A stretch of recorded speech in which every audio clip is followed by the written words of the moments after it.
अस्सलाम वालेकुम जी। अलनूर स्कूल के ऑनलाइन लेक्चर सेशन में आपको खुशामदीद कहते हैं। आज का हमारा है जी लेक्चर नंबर 11।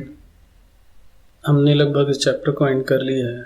आज हम लोगों ने इंटरमॉलिक्यूलर फोर्सेस की दूसरी टाइप जो है उसको स्टडी करना है। दूसरी टाइप है हाइड्रोजन बॉन्डिंग।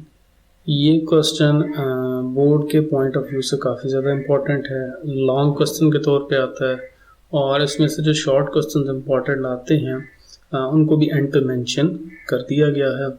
इंतहाई एहतियात के साथ आपने इसको पढ़ना है और याद करना है। चलते हैं जो टॉपिक की जानिब। वो कहता है hydrogen bonding is a special type of intermolecular force present in the permanent polar molecules. Polar molecules में जस्ट पाई जाती है। This bonding can be considered unique dipole-dipole interaction. The force of attraction developed between molecules that have hydrogen atom bonded to small electronegative atom with the lone pair. The covalent bond between hydrogen atom and the other become polar enough to create partial positive charge on hydrogen and partial negative on the other atom. The small size and the highly partial charge on the hydrogen atom enables it to attract electronegative atom of the other. सारी बात क्या है, अगली diagram में चलते हैं, आपको बात समझ आ जाएगी। वो कहता है हाइड्रोजन बाइंड करता है एक इलेक्ट्रोनेगेटिव एटम से जिसके पास लोन पेयर मौजूद हो। ऑक्सीजन के पास दो लोन पेयर मौजूद हैं। इसकी वजह से क्या होता है, ऑक्सीजन के ऊपर पार्शियल नेगेटिव चार्ज डेवलप होता है जबकि हाइड्रोजन के ऊपर पार्शियल पॉजिटिव चार्ज डेवलप होता है। अब वो कहता है कि पार्शियल पॉजिटिव हाइड्रोजन और दूसरे मॉलिक्यूल के पार्शियल नेगेटिव एटम के दरमियान जो फोर्स ऑफ अट्रैक्शन होगी उसे हम लोग कहेंगे हाइड्रोजन बॉन्डिंग। ब्लू लाइन से शो की गई है। The partial positive charge hydrogen of one molecule attract and forms a bond with partial negative molecule of the other. देखें, ये एक पार्शियल पॉजिटिव हाइड्रोजन है। अगर ये किसी दूसरे मॉलिक्यूल के पार्शियल नेगेटिव एटम को अट्रैक्ट करती है और एक टेम्परेरी बॉन्ड बनाती है तो उसको हम लोग क्या कहते हैं, हाइड्रोजन बॉन्डिंग कहते हैं। एक और बात याद रखना है, this force of attraction is represented by dotted line. यहाँ पे ऑक्सीजन और हाइड्रोजन के दरमियान जो एटम है वो एक सिंगल लाइन से रिप्रेजेंट किया जा रहा है, लेकिन हाइड्रोजन बॉन्ड को हमेशा डॉट से रिप्रेजेंट करते हैं। मूव ऑन करते हैं जी। ये बात आप लोगों ने अच्छे तरीके से याद रखनी है, ये इंपॉर्टेंट क्वेश्चन भी है कि हाइड्रोजन बॉन्डिंग फिजिकल कैरेक्टर्स को जो है ना वो अफेक्ट कर रहा होता है। कैसे? Hydrogen bonding affect the physical properties due to the boiling point of the compound affect greatly. Boiling point को अफेक्ट करते हैं। The boiling point of water is 100 centimetre, ठीक है, which is higher than alcohol which is 78 centigrade, sorry centimetre मैंने बोल दिया। Water का भी है, बॉइलिंग पॉइंट वाटर का है 100 डिग्री सेंटीग्रेड और अल्कोहल का है 78 degree centigrade because of more strong hydrogen bonding in water.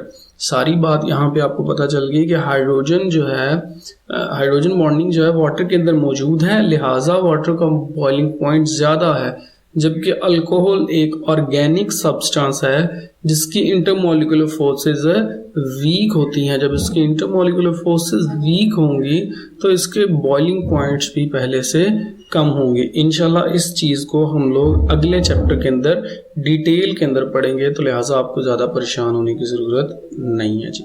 Next move on करें। काफ़ी ज़्यादा इंपॉर्टेंट क्वेश्चन बोर्ड में बहुत दफ़ा रिपीट हो चुका है कि why ice float over water. Ice float क्यों करती है, क्यों? The important phenomena of floating over water is because of hydrogen bonding.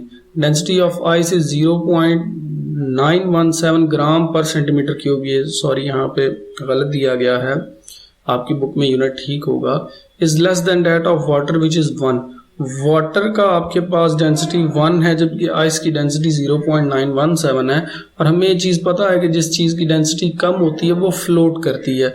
In the liquid state the water moves randomly. Water randomly move करता है। When it freezes, it arrange themselves in ordered form and it gives open structure. ये इंशाल्लाह आप लोग आगे जाके पढ़ेंगे अगली क्लासेस में भी कि जब पानी फ्रीज होता है तो वो टेट्राहीड्रल शेप इख्तियार कर लेता है।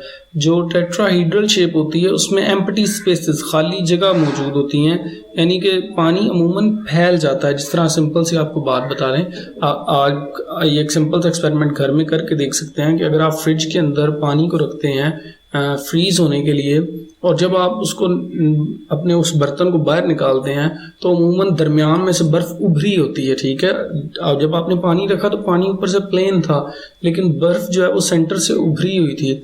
वो उभरी हुई क्यों थी? वो उभरी हुई इस वजह से थी क्योंकि टेट्राहीड्रल क्रिस्टल बने।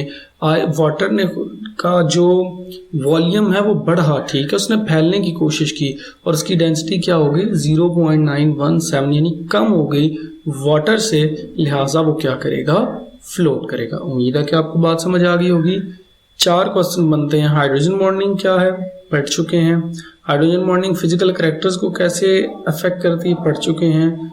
आइस फ्लोट क्यों करती है? ये भी पढ़ चुके हैं। And why alcohols have lower boiling point than water? Alcohol का बॉइलिंग पॉइंट कम क्यों होता है? क्यों? क्योंकि अल्कोहल के अंदर हाइड्रोजन बॉन्डिंग प्रेजेंट नहीं होती, जबकि वाटर के अंदर हाइड्रोजन बॉन्डिंग ग्रेट एक्सटेंट तक प्रेजेंट होती है।